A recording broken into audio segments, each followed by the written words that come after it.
أكتر حاجة بتضيّع فلوسنا ومجهود أولادنا في الدبلومة الأمريكية هي إن إحنا نذاكر غلط.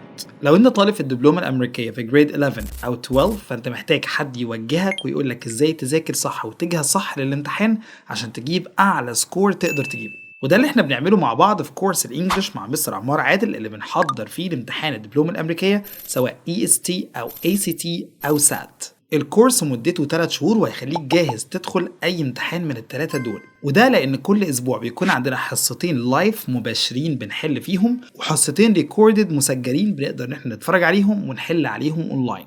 الكورس بيغطي جميع دروس الإنجليش سواء reading أو writing، وبعد ما بنغطي أهم الدروس بنخش كمان على حل الامتحانات وأهم التبس والتريكس. كمان بيكون في تقرير أسبوعي بمستوى الطالب والتطور بتاعه. مش بس كده، الكورس ده كمان انت هتدفعه مرة واحدة بس.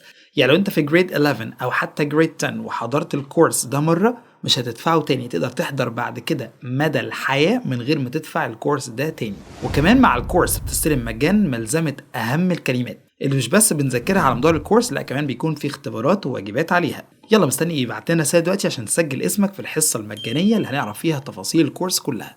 مستنيكم.